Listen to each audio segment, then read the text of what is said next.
আসসালামু আলাইকুম, hello everyone, welcome back to Sadia's kitchen. Sadia's কিচেনের আজকের এপিসোডে আপনাদের সাথে শেয়ার করছি গরুর ভুঁড়ি রান্না করে। আর আজকের ভুঁড়িটা আমি রান্না করব বেগুন দিয়ে। তো আমার পছন্দ কালো বেগুন দিয়ে, আমি ভুঁড়িটা খাই বেশি, আমার পছন্দ। এভাবে আমি রান্না করি, আপনারা শুধুও রান্না করতে পারেন। আর অনেকের কমপ্লেনও থাকে যে ভুঁড়ি রান্না করতে পারে না, বা এটা ঝামেলা মনে করে, বা ভুঁড়ি রান্না করার পর এটার থেকে ব্যাড স্মেল আসে। আর দেখা যায় রান্না করার পরও ভুঁড়িটা শক্ত হয়, প্রপারলি ভুঁড়িটা সিদ্ধ হয় না। তো তাদের জন্য থাকছে ছোট্ট টিউটোরিয়াল। প্রথমে আমি নিয়েছি ভুঁড়ি রান্না করার জন্য একটি হাঁড়ির মধ্যে 1 কেজি পরিমাণের ভুঁড়ি। এটা খুব ভালোভাবে ধুয়ে পরিষ্কার করে নিয়েছি। এরপর এর মধ্যে দিয়ে দিয়েছি কিছু আস্ত মশলা। নিয়েছি 1 চামচ আদার পেস্ট, 1 চামচ রসুনের পেস্ট, আর অল্প একটু লবণ, আর দিয়ে দিচ্ছি 1 চা চামচ হলুদ। এখন এর মধ্যে 4 কাপ পানি দিয়ে আমি ভুঁড়িটা সিদ্ধ করে নেব। এখন ভুঁড়িটা পানি দিয়ে একটু নেড়ে আমি চুলায় বসিয়ে দিচ্ছি। এখন এটাকে সিদ্ধ করে নিতে হবে। এভাবে সিদ্ধ করলে ভুঁড়ি থেকে একটা ব্যাড স্মেল আসবে না। তো আমি বলে দিচ্ছি কিভাবে এটা রান্না করবেন। প্রথমে ঢাকনা দিয়ে ঢেকে এটা সিদ্ধ করে নিচ্ছি। প্রথমে হাই ফ্লেমে এটা 5 মিনিট জাল করে, এরপর লো ফ্লেমে 25 মিনিট আমি এটা জাল করে নিয়েছি। এখন এটার থেকে যে পানিটা আছে ওটা ফেলে দেব। এখন চুলায় একটি প্যান বসিয়ে দিয়েছি। প্যানের মধ্যে 2 টেবিল চামচ পরিমাণ তেল দিয়ে দিয়েছি। আর এখন এর মধ্যে দিয়ে দিচ্ছি আগেই কেটে রাখা বেগুন। এগুলো খুব ভালোভাবে ধুয়ে পরিষ্কার করে নিয়েছি। এখন এগুলোকে ভেজে নিতে হবে, তার জন্য ঢাকনা দিয়ে ঢেকে দিয়েছিলাম। আর এখন ঢাকনাটা উঠিয়ে আবার একটু নেড়ে দিচ্ছি। বেগুনগুলো ঠিক এরকমভাবে ভাজতে হবে। তো এখন এগুলোকে নামিয়ে নিতে হবে। এখন এগুলো আমি নামিয়ে নিচ্ছি একটি প্লেটে। আর এখন একই প্যানের মধ্যে আমি দিয়ে দিচ্ছি আরও 2 টেবিল চামচ পরিমাণ তেল। ভুঁড়ি রান্নার ক্ষেত্রে আমি তেলের পরিমাণটা একটু কমিয়ে দিচ্ছি, কারণ আমি যে ভুঁড়িটা রান্না করছি এতে প্রচুর পরিমাণে তেল চর্বি আছে। তো এখন 2 টেবিল চামচ পরিমাণ তেল দিয়ে দিয়েছি। এর মধ্যে দিয়ে দিচ্ছি কিছু আস্ত মশলা। এখানে আছে তেজপাতা, গোলমরিচ, এলাচ, দারুচিনি।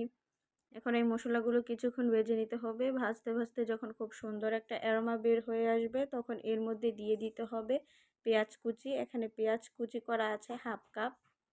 আর এই সব কিছুর পরিমাণ কিন্তু ডেসক্রিপশন বক্সে দেওয়া থাকবে, চাইলে আপনারা ওখান থেকেও দেখে আসতে পারেন। তো এখন এটাকে কিছুক্ষণ নেড়ে ভেজে নিতে হবে। যখন পেঁয়াজটা সফট হয়ে আসবে আর হালকা ব্রাউন কালার হয়ে আসবে, তখন এর মধ্যে দিয়ে দিতে হবে আদা রসুনের পেস্ট। এখানে রসুনের পেস্ট আছে 2 টেবিল চামচ, আর আদার পেস্ট আছে 1.5 টেবিল চামচ। এখন আদা রসুনটাকেও ভাজতে থাকবো হালকা ব্রাউন কালার করে।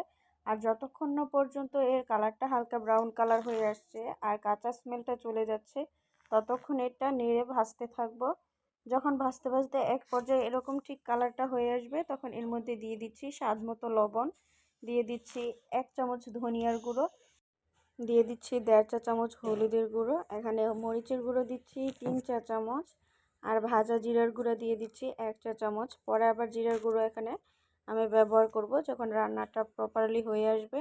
এখন এর মধ্যে পানি দিয়ে মশলাটা খুব ভালোভাবে কষিয়ে নিতে হবে।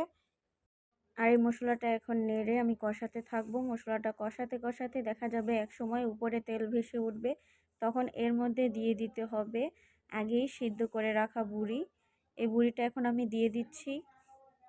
আর আপনারা যদি এভাবে ভুঁড়িটা সিদ্ধ করে যে অবশিষ্ট পানিটা থাকে ওটা ফেলে দিয়ে রান্না করেন, আশা করি আপনাদের ভুঁড়িটাতেও আর বাজে স্মেল আসবে না, আর ভুঁড়িটা খেতে অনেকটা মজার হবে।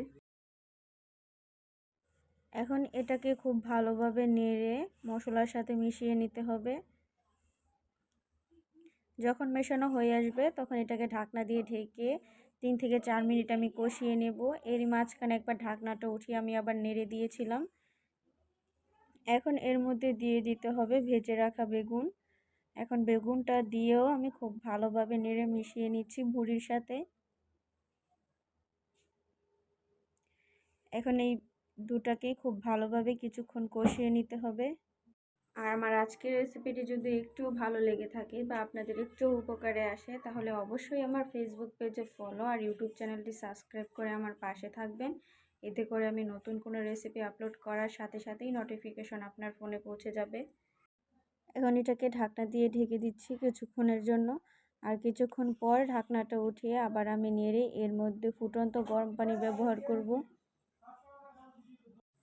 গরম পানি ব্যবহার করছি এখানে 3 কাপ। এখন এটাকে আবারও নেড়ে ঢাকনা দিয়ে ঢেকে দিতে হবে যতক্ষণ না পর্যন্ত এর পানিটা শুকিয়ে আসে। এখন ঢাকনা দিয়ে ঢেকে দিচ্ছি। এরই মাঝখানে একবার ঢাকনাটা উঠিয়ে আমি নেড়ে দিয়েছি। খেয়াল রাখতে হবে তলানিতে যেন লেগে না যায়। এখন আবার ঢাকনা দিয়ে ঢেকে দিচ্ছি। এখন আর ঢাকনাটা উঠাবো না যতক্ষণ না পর্যন্ত পানিটা শুকিয়ে আসে। এখন দেখতে পাচ্ছেন উপরে তেল ভেসে উঠেছে। এটার মধ্যে এখন আর পানি দেখা যাচ্ছে না, উপরে শুধু তেল ভেসে উঠেছে। এখন এর মধ্যে ভাজা জিরার গুঁড়া দিয়ে এটা আমি নামিয়ে নিচ্ছি। আমার আজকের রেসিপি এই পর্যন্তই। আবারও নতুন কোনো রেসিপি নিয়ে আপনাদের সামনে হাজির হব। ততক্ষণ সবাই সুস্থ থাকবেন, ভালো থাকবেন, আমার জন্য দোয়া করবেন। আল্লাহ হাফিজ।